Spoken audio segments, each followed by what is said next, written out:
Einen wunderschönen guten Tag hier aus Italien vom Ballocco Racetrack.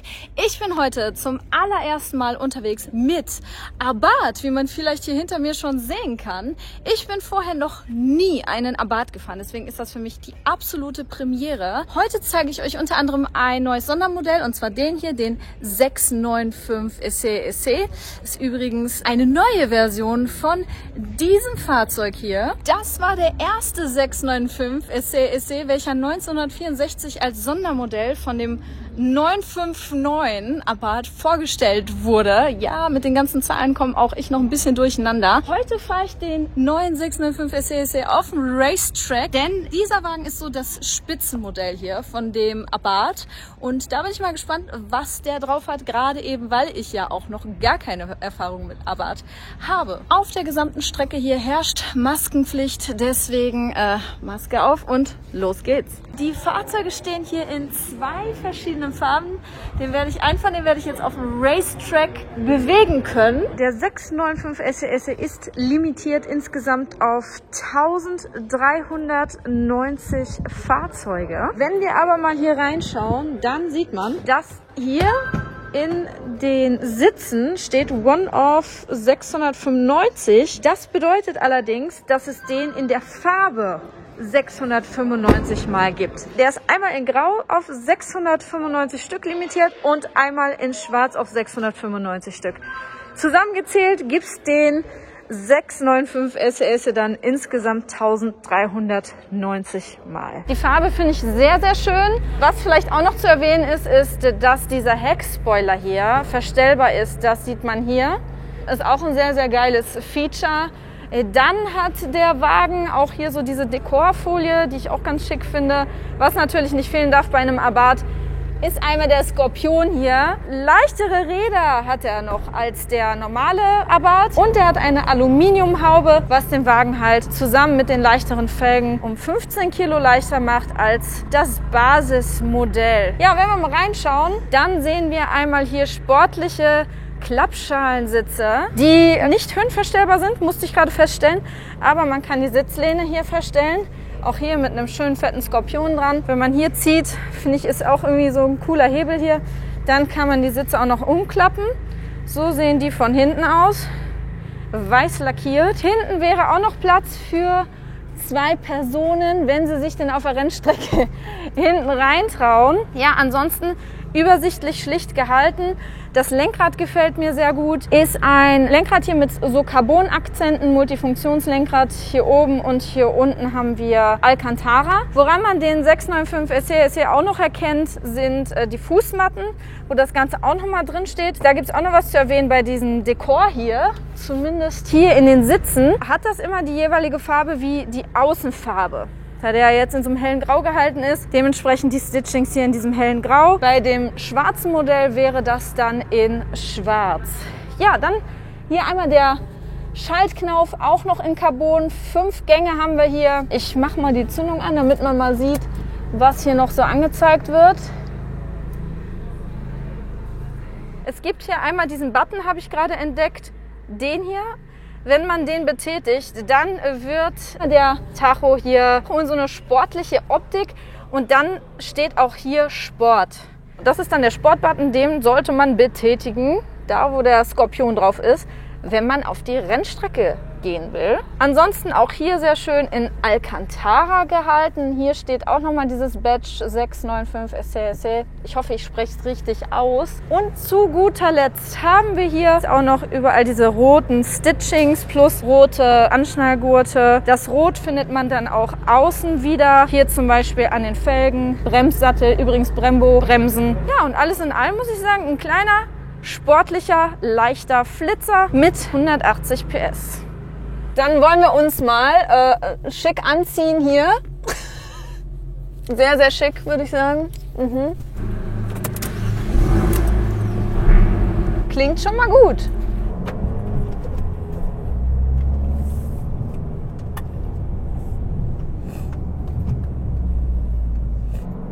Dann drücke ich doch mal direkt den Sportbutton, würde ich sagen. Okay, erstmal mit der Strecke vertraut machen hier, wie üblich. Geht ganz schön ab, der kleine Flitzer hier. Ja, der 695 SE hat 180 PS.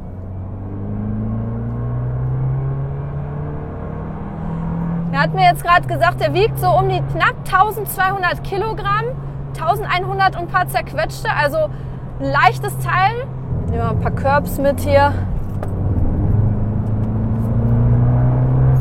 Also 180 PS bei dem Gewicht sind dann wieder ganz schön viel. Das muss man ja auch immer mitberechnen. Wie viel wiegt so ein Auto eigentlich? Nicht immer nur nach der PS-Zahl gehen, die ist erstmal nichts aussagend, wenn man nicht weiß, wie viel das Auto am Ende wiegt. So einen schönen Handschalter auf der Rennstrecke fahren bin ich jetzt auch schon wieder länger nicht. Das macht echt Spaß. Ist immer komisch, sich das erste Mal auf so einer neuen Rennstrecke zu bewegen, weil man kennt halt die Kurven noch nicht, man kennt die Bremspunkte noch nicht. Dann in einem neuen Auto, welches man noch nicht kennt. Aber Gott sei Dank fahren die ja hier vor. Das bedeutet, wir müssen uns so ein bisschen an den Instruktor orientieren. Aber der geht echt ab, der kleine Flitzer, wirklich. Also man sagt so kleiner Flitzer, aber ich sage immer, bei solchen Autos Wolf im Schafspelz, die sehen immer harmloser aus, als sie eigentlich sind. Das darf man nicht unterschätzen. So, direkt mit der Rennstrecke angefangen. Ich würde mal sagen, das war ein guter Start. Jetzt geht es weiter mit dem 595 Competizione. Mir gefällt die Farbe schon mal richtig gut. In so einem blau matt. Sieht direkt nochmal viel sportlicher aus. Wo sind die Unterschiede vom Competizione zum 695 SS? Es tut mir leid, ich habe immer noch meine Schwierigkeiten, diesen Namen auszusprechen. Julia, how do you pronounce SS? SS. SS. Okay. I mispronounce it the whole time, so. SS. Okay. Die Unterschiede sind erstmal nicht so groß auf den ersten Blick. Optisch zumindest sehr ähnlich, auch von der Performance. Beide 180 PS, 250 Newtonmeter maximales Drehmoment. Wenn man beide gegenüberstellt, dann ist der SS doch noch wesentlich sportlicher, was zum Beispiel Downforce angeht. Denn der Competizione hat zum Beispiel keinen verstellbaren Heckspoiler, so wie der SS. Und zudem ist der SS auch noch mal ein bisschen leichter. So, dann machen wir auch noch mal mit dem Competizione einen Soundcheck.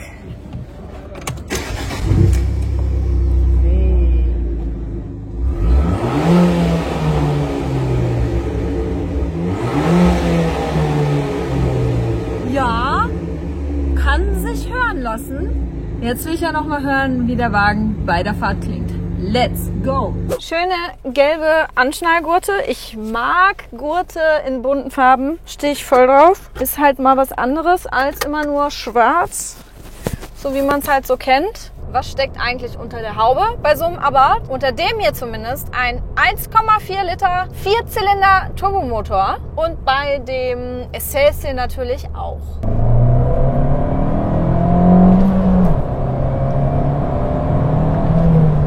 Was mich überrascht, allgemein bei den Abarth-Modellen hier, ist der Platz.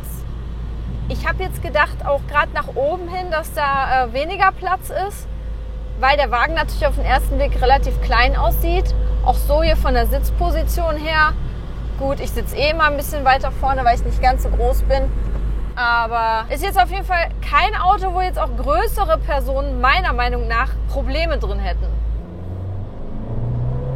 Er kommt ja schnell aus dem Quark hier. Das ist schon mal gut. So an Kreuzungen und so. Ja, ich sag dir, der Wagen wird bestimmt auch oft unterschätzt. So gerade von den Leuten, die sich eben nicht so auskennen. Weil man sieht erstmal so einen Wagen auf Basis des Fiat 500 und denkt sich so, ja gut, ist halt ein Kleinwagen. Und dann kommt da so 4 PS bei rum. Und das macht einfach Spaß, den zu schalten. Das kann man bei dem auch echt gut. Das ist auch immer so ein Kritikpunkt für mich, wenn Fahrzeuge irgendwie blöd zu schalten sind, weil vielleicht der Weg hier von der Kupplung, von dem Pedal zu lang ist oder auch die Schaltwege. Wenn man ein sportliches Auto fährt, Handschalter, da muss der auch kurze, knackige Schaltwege haben. Ich finde, das ist bei dem absolut in Ordnung. Wo sind wir denn jetzt hier gelandet? Ich habe keine Ahnung. Ich hoffe, ich finde wieder zurück. Falls ihr nichts mehr von mir hören solltet, ich bin irgendwo in Italien verschollen. Leute, die Sache muss ich euch gerade mal zeigen. Ich fahre hier so ein bisschen durch die Gegend und komme hier einfach an so eine Lost Place Tankstelle. Da vorne dieses übelst zerfallene Haus und dann hier vorne dieser moderne, neue Abarth. Hat irgendwie was. Sieht echt cool aus. Ja, die Farbe kommt wirklich echt gut zur Geltung hier. So, was gibt's jetzt? Sieht nach Rallye aus. Nur wenige Minuten später.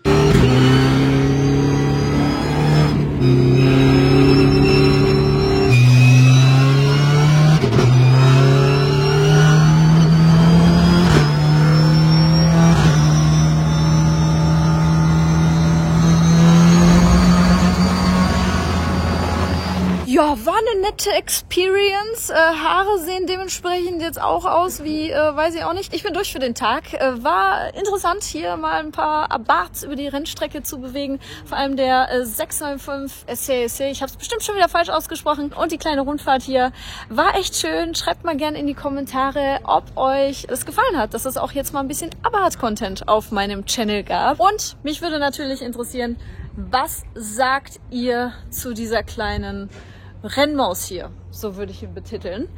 Wolf im Schafspelz. Schreibt gerne alles in die Kommentare. Vergesst nicht, meinen Kanal zu abonnieren, wenn ihr es noch nicht getan habt. Ist ja schließlich kostenlos. Und wir sehen uns im nächsten Video. Ciao.